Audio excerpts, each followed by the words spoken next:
The muddy water soaked through his old clothes, cold and shocking. Papa Thomas sat frozen on the wooden bench, dripping from head to toe.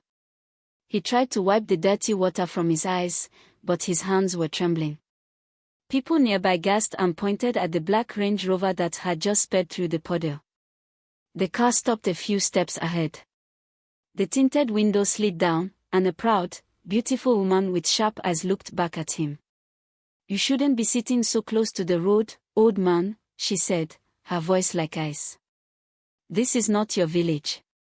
Before anyone could speak, the window rolled up and the car sped off, leaving Papa Thomas in shocking silence. Who was this woman? And why was she so cruel? The answer was more shocking than anyone could imagine. Suddenly, the quiet was shattered by the roar of a powerful engine.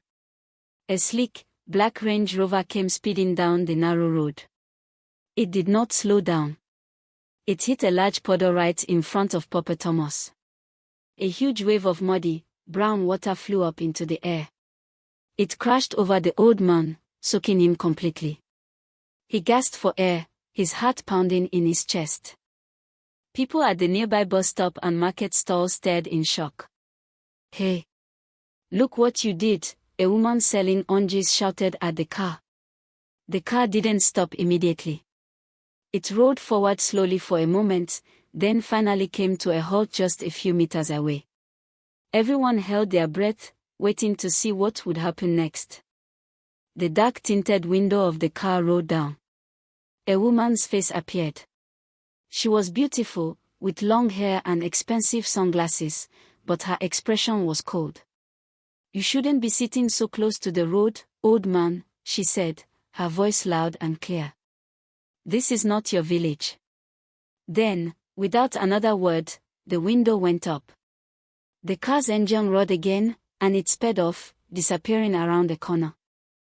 The crowd around Papa Thomas burst into angry chatter. "Did she just say that?" a man asked, his mouth wide open. "Wicked woman," the orange seller shouted. "Can't she even say sorry? This is too much." Another person added, "Papa Thomas is always quiet and kind. Why treat him like this?" But Papa Thomas simply raised a calm hand. "It's okay," he said softly. "Leave her. Let God judge." Meanwhile, the woman in the black Range Rover, whose name was Vanessa, arrived at a shiny, luxury shopping mall in Victoria Island. She walked into the building, her high heels clicking on the marble floor. She felt powerful. She took out her phone, took a smiling selfie, and posted it online with a caption, "Only the strong walk over the weak. Boss Queen." Within minutes, comments from her friends flooded in. "Slay, Queen of Queens," one wrote. "Teach them," said another. Vanessa smiled proudly. To her, what she did to the old man was nothing. That evening, Papa Thomas arrived at his home in a quiet, beautiful part of Lagos. He opened the heavy wooden door and walked into a large, beautiful mansion. The house had fine furniture, soft rugs, and expensive artwork on the walls. His son, Bernard, a successful and wealthy man, was sitting on a plush couch reading something on his tablet. He looked up and saw his father's wet, dirty clothes. "Papa," Bernard said, his voice filled with worry. "What happened to you? It looks like you had another bad day." Papa Thomas sat down gently on the soft couch. He shook his head, his eyes sad. "Bernard, I saw the most rude woman today." Bernard sighed deeply. "Papa, again. I don't know why you keep going out there. You live in a mansion now. You have everything you need. You don't need to sit on the roadside." But Papa Thomas looked at his son with calm, serious eyes. "I will never stop, Bernard. Not until I find a good woman for you." Bernard dropped his tablet in surprise. The search for a wife was about to take a dramatic turn, one that would change their lives forever. Vanessa's screams echoed through the fancy restaurant as two police officers held her arms. "You can't do this to me. Do you know who I am?" she shouted, her beautiful face twisted in anger and fear. The other guests stared in silence as the officer spoke calmly. Vanessa Nochukwu, you are under arrest for conspiracy to commit murder and drug trafficking. As they led her away, she locked eyes with Bernard, who stood near the entrance, his face a mask of disappointment and relief. The trap had been sprung, but the full weight of her wickedness was yet to be revealed in a courtroom that would decide her fate. Later that night, in Bernard's quiet mansion, Papa Thomas listened as his son and Mary explained everything. Mary held Bernard's hand tightly, her face pale with shock. She wanted to kill us. Mary whispered, her voice trembling. Bernard nodded, his heart heavy. Thanks to Sko, the man she hired, we found out in time. He recorded her entire plan.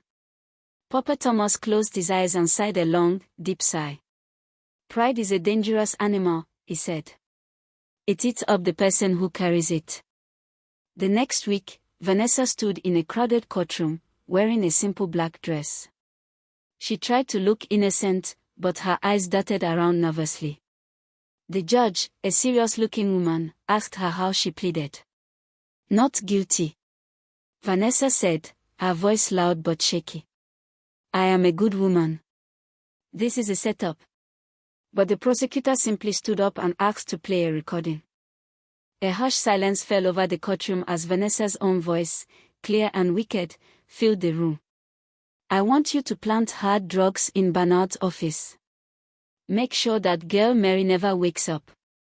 I want that ugly old man gone forever, people in the courtroom gasped. Mary, sitting beside Bernard, squeezed his hand. Papa Thomas shook his head slowly, pity in his eyes. Vanessa's lawyer could not look at her. When the recording ended, the silence was deafening. Vanessa's confident act crumbled. She started to cry, real tears this time.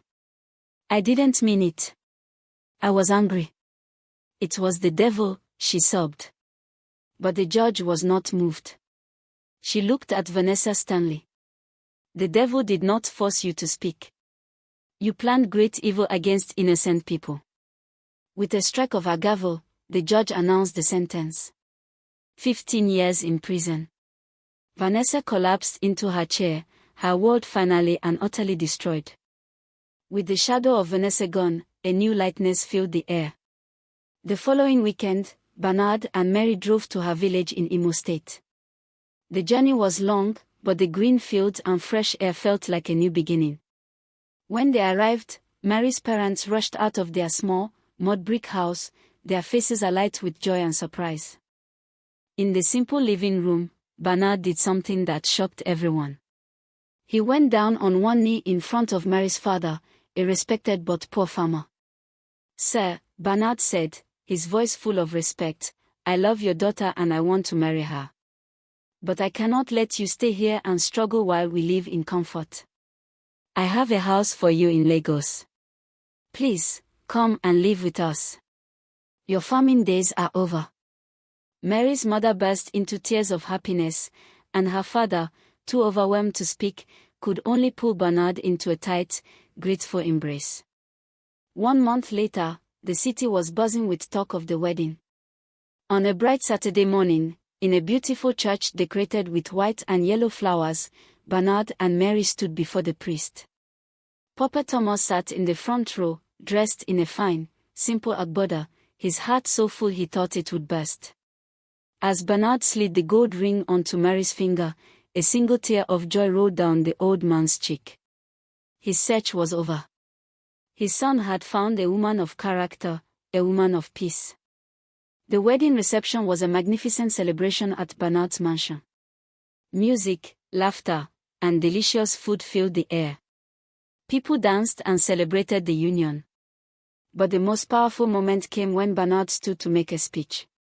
He held his new wife's hand and looked at his father. Papa, he said, his voice strong and clear, you taught me that the true wealth of a man is not in his pockets, but in his heart. In Mary, I have found a treasure more valuable than any business success. Then he turned to the guests. And let this be a lesson to all. Never look down on anyone, for the old man you insult today might be the father of the king you will bow to tomorrow.